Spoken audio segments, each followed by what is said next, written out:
पे बैठे हुए मेरे मन में एक पुरानी बात आई। 32 साल पुरानी बात है। मई 1991 की बात है। मेरे पिता की शव यात्रा तीन मूर्ति भवन से निकल रही थी। अपनी मां के साथ और अपने भाई के साथ हम एक गाड़ी में बैठे थे।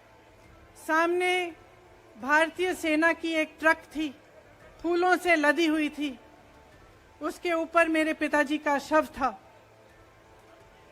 थोड़ी देर काफिला चला, 5-10 मिनट चला। फिर राहुल कहने लगे मैं उतरना चाहता हूं। तो मां ने मना किया। उस समय सुरक्षा का भी बहुत वो था, तो मां ने कहा नहीं, तुम उतर नहीं सकते। राहुल ने जिद की, नहीं मैं उतरूंगा। मैंने मां से कहा मां उतरने दो। राहुल गाड़ी से उतरा। उस सेना की ट्रक के पीछे खड़ा होके चलने लगा और तीन मूर्ति से लेके कड़ी धूप में अपने पिता के जनाजे के पीछे पीछे पैदल चलते चलते चलते चलते यहां पहुंचा। इस जगह से कुछ 400-500 गज दूर यहां पर मेरे शहीद पिता के अंतिम संस्कार मेरे भाई ने किए।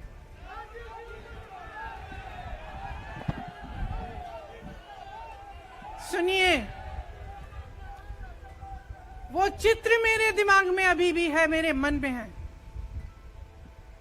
मेरे पिता का शव इस तिरंगे झंडे में लपेटा गया था। इस तिरंगे के नीचे मेरे पिता का शव था और उसके पीछे चलते चलते मेरा भाई यहां आया। उस शहीद पिता का अपमान भरी संसद में किया जाता है। उस शहीद के बेटे को आप देशद्रोही कहते हैं, आप मीर जाफर कहते हैं, उसकी आप मां का अपमान करते हैं। आपके मंत्री मेरी मां का अपमान भरी संसद में करते हैं। आपके एक मुख्यमंत्री कहते हैं कि राहुल गांधी को पता भी नहीं है कि उनका पिता कौन है।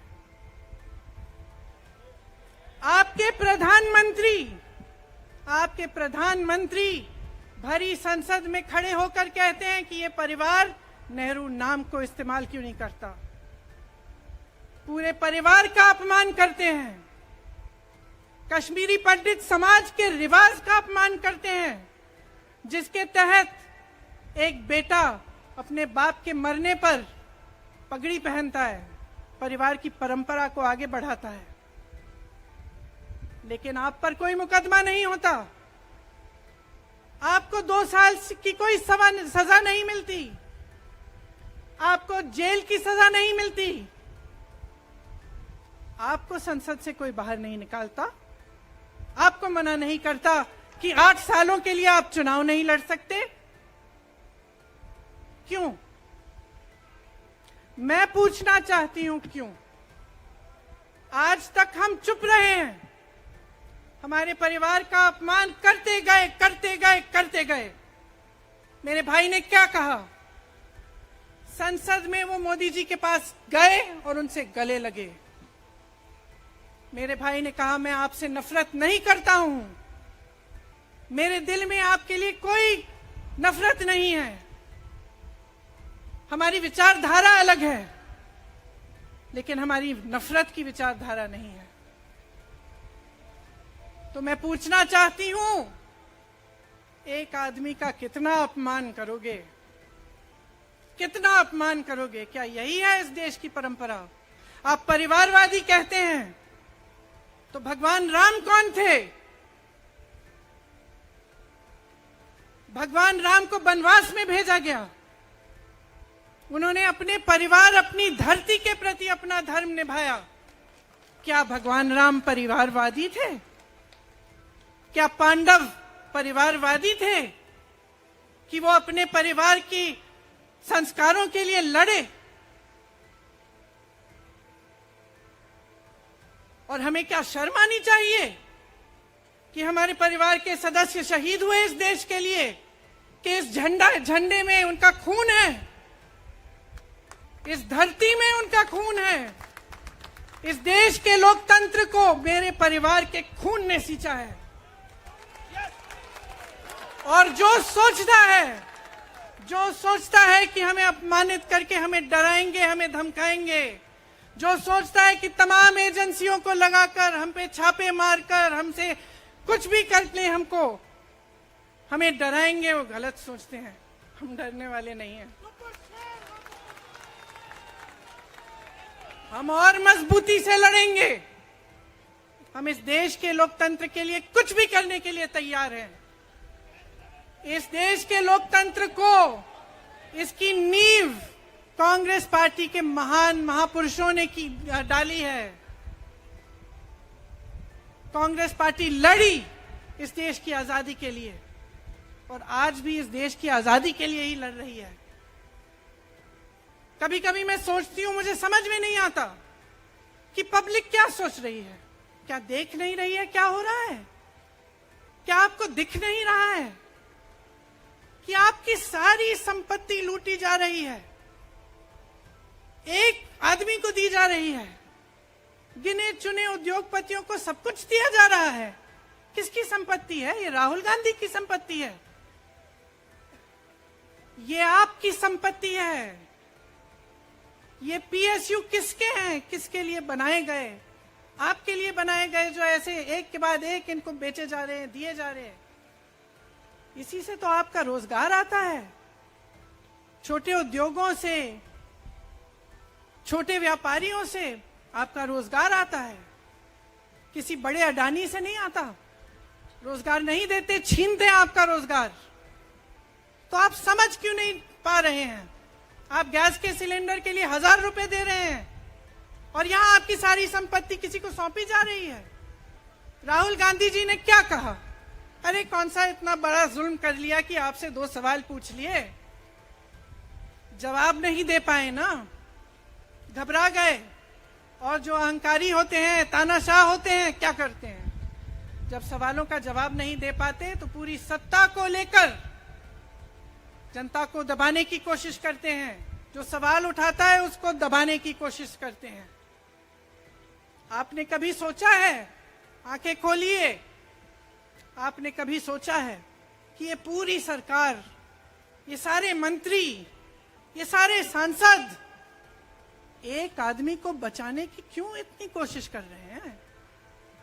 इस अडानी में है क्या कि इसको आप सारी संपत्ति दे रहे हो देश की? 20 हजारों करोड़ शेल कंपनियों में इनके हैं और आप इन पे इंक्वायरी नहीं कर सकते। ये अडानी है कौन कि आप सब उनका नाम उठते ही बौखला जाते हैं और उनको बचाने में लग जाते हैं? देखिए, आप इस देश के देशवासी हैं, ये देश आपका है, ये लड़ाई आपकी है। आज तमाम नौजवान बेरोजगार क्यों हैं? हम इश्तिहार तो देख रहे हैं, होर्डिंग देख रहे हैं, मदर ऑफ डेमोक्रेसी लिखा है, कहते हैं कि हमारी अर्थव्यवस्था बहुत तेजी से आगे बढ़ रही है, तो इतने नौजवान बेरोजगार क्यों हैं? तो जहां जहां हम जाते हैं बेरोजगार नौजवान क्यों दिखते हैं? इतनी महंगाई क्यों है? इतनी महंगाई क्यों है? क्या आप इतने बड़े काम कर सकते हो लेकिन एक गैस सिलेंडर का दाम कम नहीं कर सकते?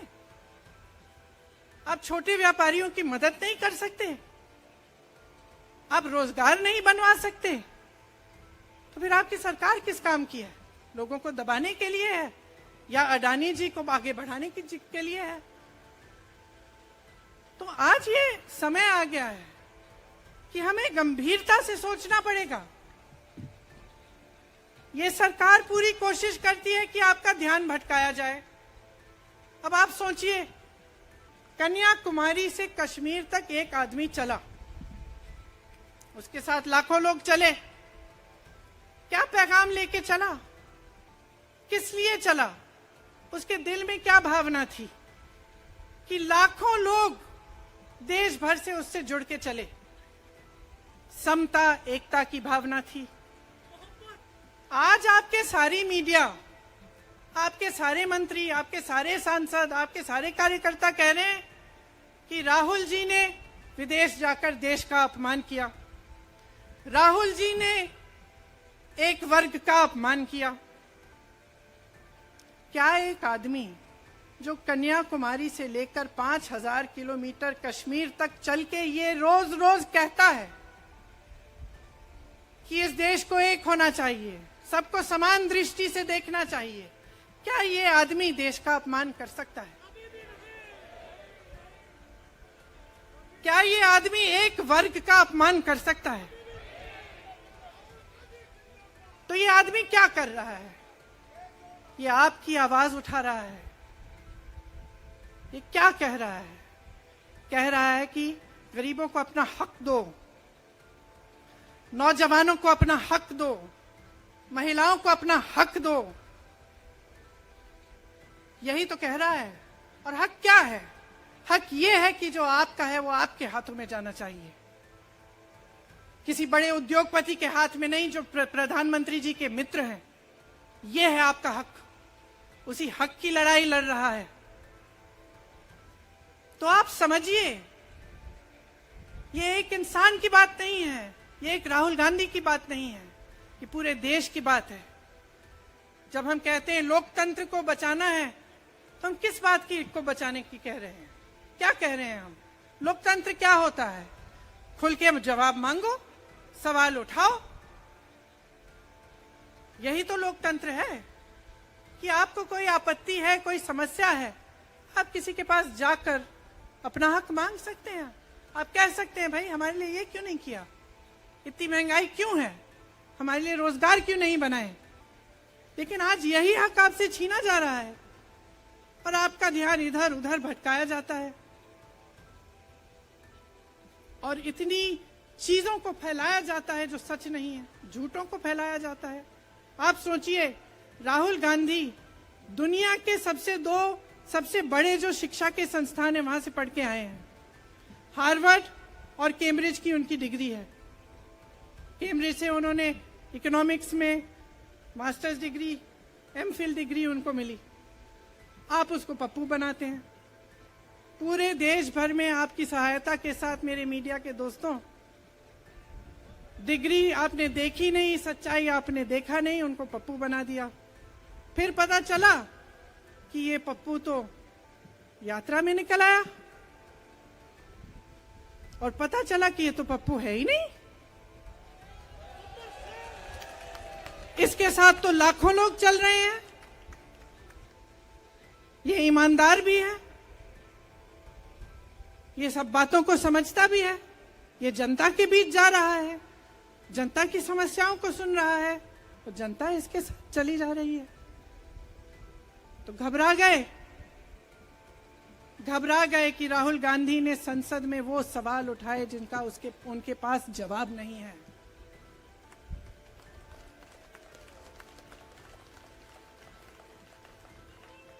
क्या किया सुन लीजिए। एक तरफ से हंसी भी आती है कि एक आदमी को रोकने के लिए इतना सारा करना पड़ा। जिस आदमी ने राहुल जी के खिलाफ सूरत में कंप्लेंट लगाई, आपको मालूम है कि पिछले साल उसने खुद कचहरी में जाके बोला इस पे आप स्टे लगा दीजिए। 1 साल के लिए अपने ही केस पे स्टे लगवाया। फिर वापस कब गए केस खुलवाने के लिए? राहुल गांधी के संसद में अडानी पे के भाषण देने के 1 हफ्ते बाद। 1 हफ्ते बाद वो आदमी वापस जाता है, कहता है केस खोल दी, सुन लीजिए अब हम तैयार हैं। 1 महीने के अंदर अंदर जज कह देते हैं कि राहुल गांधी को 2 साल की सजा मिलेगी। आपने देखा इस देश में कितने केस हैं कि जेल में 10 साल के लिए पड़े रहते हैं, उनकी सुनवाई नहीं होती। ये तो सुनवाई भी फट से हो गई, जजमेंट भी फट से हो गई, सजा भी फट से हो गई। और आपने कह दिया अगले दिन कि 8 सालों के लिए ये चुनाव नहीं लड़ सकते, संसद से बाहर कर देंगे इनको। वाह वाह। वाह वाह वाह वाह, बहुत धैर्य है आप में। अरे कायर हैं, कायर है इस देश का प्रधानमंत्री। लगा दो केस मुझ पर, लगा दो केस मुझ पर, जेल ले जाओ मुझे भी, लेकिन सच्चाई ये है कि इस देश का प्रधानमंत्री कायर है।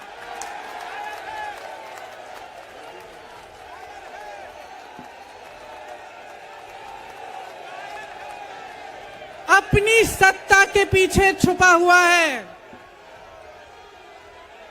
अहंकारी है, और इस देश की बहुत पुरानी परंपरा है, इस देश की बहुत पुरानी परंपरा है, हिंदू धर्म की पुरानी परंपरा है कि अहंकारी राजा को जनता जवाब देती है। और इस देश की बहुत पुरानी परंपरा है कि अहंकारी राजा को ये देश पहचानता है। मेरे परिवार ने मुझे एक चीज सिखाई है कि ये देश दिल से बोलता है और दिल से सुनता है। ये देश सच्चाई को पहचानता है, और मैं जानती हूं कि आज वो दिन है जब से सारा कुछ बदलने लगेगा।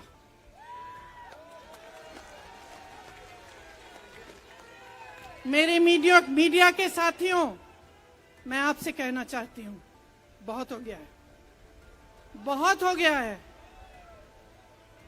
मैं जानती हूं आप पर कितना दबाव है, मैं जानती हूं कि आपको लाइन भेजी जाती है कि आज आपको ये कहना है, आज आपको ये लिखना है, लेकिन आपकी एक बहुत बड़ी जिम्मेदारी है। आज लोकतंत्र खतरे में है। अगर सरकार सवाल उठाने वाले को 8 सालों के लिए संसद से निकाल सकती है, अगर कह सकती है कि तुम्हें चुनाव लड़ने की ही इजाजत नहीं है, तो बहुत गड़बड़ है, बहुत गलत हो रहा है, और ये लोकतंत्र के लिए ठीक नहीं है, ये इस देश के लिए ठीक नहीं है। जब आप पत्रकार बने, शुरू में जब आप काम के लिए आए, तो आपके दिल में भी ये होगी बात कि देश के लिए मैं सच्चाई बोलूंगा, मैं सच्चाई बोलूंगी। आज आप बोल नहीं पा रहे हैं, हिम्मत करिए, खड़े हो जाइए आप भी। और जैसे खड़गे जी ने कहा कि तमाम पार्टियों ने आज अपनी आवाज उठाई है, उनका हम सब धन्यवाद देते हैं। और हम सबको एक होना पड़ेगा, इसलिए होना पड़ेगा क्योंकि आज ये देश खतरे में है। आज इस देश की सारी संपत्ति एक आदमी को सौंपी जा रही है, और उस आदमी को बचाने के लिए पूरी सरकार खड़ी हो जाती है। बहुत गलत हो रहा है। अगर आज मेरे भाइयों और बहनों आप इसको पहचान नहीं पाएंगे, तो इस देश को बहुत खतरे में डाल देंगे। इसीलिए यहां खड़े हुए महात्मा गांधी जी की समाधि के कुछ ही गज दूर खड़े हुए मैं आपको याद दिलाती हूं कि कितनों ने इस देश के लिए अपना खून बहाया है, कितनों ने इस देश की धरती, इस देश की आजादी के लिए अपना खून बहाया है।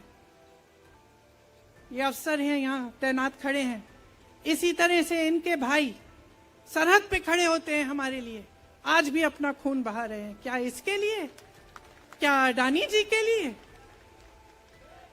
कि अपने देश के किसान के लिए, अपने देश के गरीब के लिए, अपने देश के छोटे व्यापारियों के लिए, महिलाओं के लिए, अपने बच्चों के भविष्य के लिए हम सब अपनी जान देने के लिए तैयार हैं। तो मैं आपसे आग्रह करती हूं, मेरे देशवासियों, आंखें खोल लो, समय आ गया है, डरो मत। राहुल गांधी के शब्दों में डरो मत, इनका सामना करने का समय आ गया है। एकजुट हो जाओ, सामना करो, इस देश की सच्चाई को उभारो, इस देश की एकता को बनाए रखो और इस देश को आगे बढ़ाओ। जय हिंद।